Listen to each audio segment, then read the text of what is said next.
Hello again, Gooners! As you may have noticed, I've dispensed with the music. Who needs music when you're getting wins in the Premier League and the Champions League for that matter? 6-0 dispatch of Lens, or Lon, probably, no S. They don't sound the S in French, do they, normally? And that's followed, of course, by a 2-1 victory at home against Wolves. Wolves are no mugs, let's be honest, but they lost in London, didn't they, the previous game against Fulham 3-2. So I was really expecting Arsenal to score 3. They got pretty close, hit the post twice, Trossard and Nketiah late on. Both of those two hit the post, but ultimately Arsenal fans had to settle for a nervy 2-1 victory. Wasn't nervy all the way through. The way Arsenal started the game, they were getting applaudits. Arsenal fans everywhere very pleased with the opening in particular. As the half drew to a close, I felt that Arsenal were beginning to lose their hold on the game. And then when the second half started, it was quite a bright start. I don't think I was as impressed with the team as many people were. I thought Saka was back to his best, and I felt obviously he scored the first goal. And he caused Wolves no end of problems. I think one of the reasons for that was in previous games I've seen teams triple up on Saka to stop him from playing, but Wolves only doubled up on him, and that's not enough. Because if Saka's on his game, he can beat 2 players. He's that good. 3 players, even for Saka, could be a bridge too far, as they say. On the other wing, of course, Martinelli put in another decent performance. Seems like he's not gonna score as many goals as he has in previous seasons. For the fantasy football players or managers amongst you, maybe you might want to consider change, because Martinelli's not so cheap, is he, in FPL, as they call it? Not as cheap as he once was, but he's playing just as well. The point is, it's just not finishing chances. But obviously that may change. I think the big talking point for that game for me was that Kai Havertz wasn't starting. I thought he would. He'd got 2 goals in 2 games. But instead, Trossard was playing. I'm never going to complain about Trossard. I hope not, anyway, because he's been such a revelation since arriving.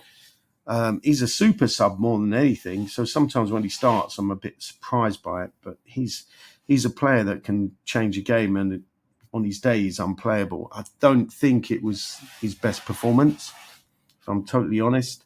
I believe he was one of the players who hit the post when put through on goal.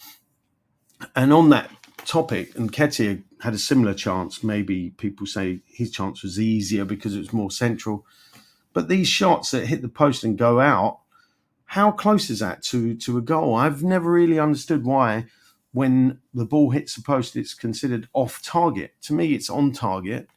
It's just a case of luck. If you don't have the luck, it doesn't go in. If luck's on your side, it does go in. I mean, the purists would say, no, it's still off target, but I'm sorry, I don't agree with that. It's a bit like when you have a shot and it's deflected in. I personally would never award it as an own goal. If you take a shot and it goes in, the person who took the shot should get credited with a goal. That's my own personal belief. But yeah, a quick rundown of how the team was set up. After the Brentford game, David Raya was back in goal. Of course, he couldn't play against his parent club because he's still technically on loan. Looks like that loan deal will become permanent if he carries on the way he is. I don't think all Arsenal fans are totally sold on him, but I think that's largely because Ramsdale was so popular. The reason why Ramsdale was so popular, though, is, well, 1, he is a very good keeper, and 2, his public relations is, generally speaking, pretty brilliant, although apparently he came out and said something he possibly shouldn't have said quite recently about Zinchenko, who has got a mistake in him, let's be honest. Zinchenko, brilliant going forward, defensively not the most solid. Every now and then he does pull a rabbit out the hat, and he manages to stand up to a fast winger, but he's not really, is he, a proper defender as such? So Timber was brought in to be that number 1 choice left back, but in his absence, of course, Zinchenko has to fill in. I still see Zinchenko as having a great future at Arsenal. I see him basically as a utility player who can play pretty much anywhere in midfield. He's not exactly a winger as such, but I think wherever he plays, he's that intelligent and that technically gifted that he can fill in. He can be that. He's never a square peg. He's an adaptable peg, so he fits in any sort of hole. I feel that Arsenal may have in their team. But ultimately, if you're that sort of player, you never really hold down a first choice spot in the team, and you might get utilised in any sort of position. Couldn't quite see him as goalkeeper or striker, but more or less every other position I think you could fill. Probably not centre back actually, so we're cutting down the options. But it depends. Could you have him as a sweeper? Maybe reads the game brilliantly. The issue for Zinchenko is he's not very quick. I think that's his biggest problem, and his second biggest problem is his concentration at the back. For some reason, he seems to not be able to focus for the whole 90 minutes or 90 minutes plus. So the way I would play Zinchenko is if I started him, and there's every reason to start him because he normally starts well in games, I'd consider substituting him quite frequently. I'd get the shepherd's crook, pull him off the pitch, get somebody else on. There are worries, of course, about the fullback positions. Tomiyasu's done very well coming in at right back. So well, in fact, that White can't get his place back in the team, not just yet, at least. But a lot of the Arsenal fans are saying that really the first choice left back in the absence of Timber is Tomiyasu. It's kind of hard to argue with that because Tomiyasu, I'm not sure he's the best defender at the club. I wouldn't go that far, but I would say that he's possibly the best man marker. He's up there with Saliba. Well, Saliba, does he really man mark? I think he sometimes allows Gabriel to man mark and he sort of picks up the pieces. But I think when you think of the job that Tomiyasu did on Salah when Liverpool played at Arsenal some time ago, it couldn't really improve on that performance. So there's no one that I can think of that could have snuffed out Salah so effectively. So yes, looking at Tomiyasu, he does seem to be a shoo-in to play a lot more games. I thought he was very impressive. His passing was excellent as well. So everything about Tomiyasu's game I thought was good, except one thing, these injury problems. That's the only issue. That's the only thing that's going to stand between him and getting hundreds and hundreds of appearances for Arsenal under his belt. So how does he stay injury-free? Well, who knows? I mean, sometimes it's just the way you are built physiologically that's going to cause you to get loads of injuries. As it has been mentioned in the past, Ryo Miyaichi, it was his build that meant that he would continually get injuries. But I don't think Tomiyasu has that same problem. He's built, even though they're from the same country, they're built incredibly differently. And Tomiyasu's pretty strong physically.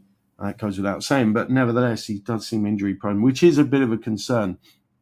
Saliba and Gabriel played pretty well, actually. I couldn't really fault them. Raya, maybe a couple of shaky moments, but I thought he was going to keep a clean sheet. He was unlucky not to. He couldn't stop the shot for the goal. Absolutely no way. And had Zinchenko not gifted, what's his name, Cunha, with that chance, I think it would have been a 2-0 win rather than a 2-1 win. And I've talked about Zinchenko already. He's brilliant on the overlap. He got an assist, so he did very well overall, despite his mistake. In midfield, do I count Saka as a midfielder? Everybody says he's a forward, but in a sense, he's a right winger, and he has to tackle back. So in a sense, he's like a midfielder, as is Martinelli. On the flanks, Arsenal were strong, particularly on the right. Ødegaard scored a great goal, but I didn't think he was quite as good as I've seen him in the past. I think he's getting back to his best. I don't think he's quite there yet. So not quite sure why everyone's raving about Ødegaard, because I'm not one of them right now. I have been in the past, and I think he will get back to where he was. But right now, I don't think he's hitting top form, if I'm honest about it. Some of his passes went astray. I don't know, unless I was watching a different game. That's what I saw anyway, and that's my observation. Rice, can't criticise at all. He just tidies up everything. He plays a simple ball. He very rarely makes mistakes. He adds a lot of solidity to the back line, even though he plays slightly in front of it. And who else am I missing? Oh, Trossard. I thought Trossard was relatively quiet, although he does buzz around a bit, and he's unpredictable. I love Trossard. How can you not love Trossard? And then we come to Gabriel Jesus. I thought had an excellent game. I wish he'd scored a goal, but he did get one in midweek, so can't make too many complaints about that. But overall, you've got to be pleased with the performance, even though I have dwelt on some of the negatives, mostly the sloppy goal that was given away, even though it was a great finish. That shouldn't really be happening. So when I looked at the Arsenal team, I've got to ask myself, was that a title-winning performance? Well, the 3 points is title-winning. Of course it is. But really, the performance, to me, that didn't... Man City won't be quaking in their boots if they watch that whole entire 90 minutes. They'll think there are chinks in Arsenal's armour, and I don't think they're going to be incredibly worried, even though they can't recapture top spot right away. So that's all I've got to say right now. I hope you've enjoyed this little show, and until the next time, adios, amigos.